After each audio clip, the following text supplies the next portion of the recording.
एक तो जो ये फुल कोर्ट की बात की जा रही है, जी। तो अगर आप देखें तो चीफ जस्टिस फ़ाइज़ ईसा ने इस मामले को सबसे पहले फुल कोर्ट में ही टेक ऑफ किया था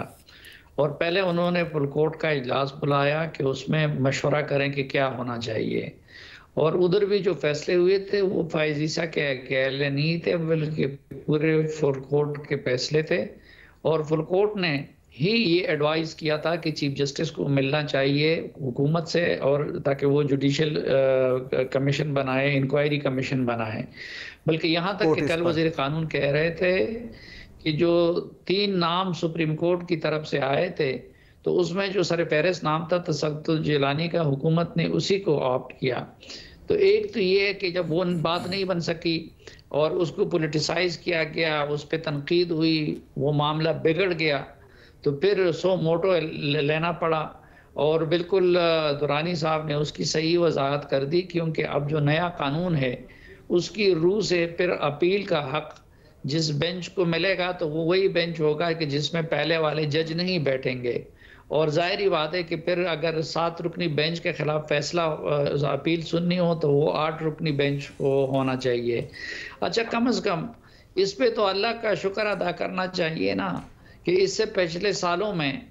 तो अगर इस तरह की फरियाद कोई करता, शौकत अज़ीज़ सिद्दीकी ने क्या गलती की थी? यही बात की थी ना। वो भी चीफ जस्टिस से भी मिले, तो चीफ जस्टिस के नोटिस में भी लाए थे, ओके। बाकी सबके नोटिस में भी लाए थे। तो पूरी उस बेचारे का साथी जजेस ने टेलीफ़ोन अटेंड करना भी छोड़ दिया और उनका सोशल बायकॉट भी कर दिया और सुप्रीम जुडिशियल ने बैठ के उल्टा उनको सज़ा दे दी और जिन लोगों की उसने शिकायत की थी, उसको किसी ने सज़ा नहीं दी। यही मामला फ़ाइज़ ईसा का भी था कि फ़ाइज़ ईसा का जुर्म ये था कि उन्होंने इन ताकतवर हलकों के खिलाफ फ़ैसला दिया था। तो उनको भी इबरत का नमूना मिसाल बनाने की कोशिश की गई, लेकिन शुक्र है कि वो बाल-बाल बच गए। अब कम से कम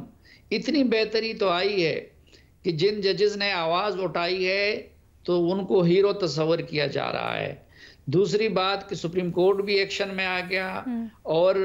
उनकी कोई ना कोई सोशल बायकॉट कर रहा है, ना कुछ और कर रहा है और जो बेंच में जो जजेस शामिल है, उन जजेस की रेपुटेशन भी ऐसी है कि वो माज़ी में एस्टेब्लिशमेंट के खिलाफ फैसले दे चुके हैं। इसलिए मेरे ख़्याल में तो अब जो बेंच बन गया है, उसकी कारकर्दगी का इंतज़ार करना चाहिए और खामख़ा इसको और ये फिर खुद कल हामिद खान साहब ने ही ये बात की थी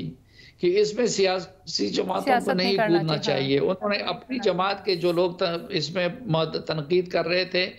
उन्होंने उन पे तनकीद की थी कि उनको ऐसा नहीं करना चाहिए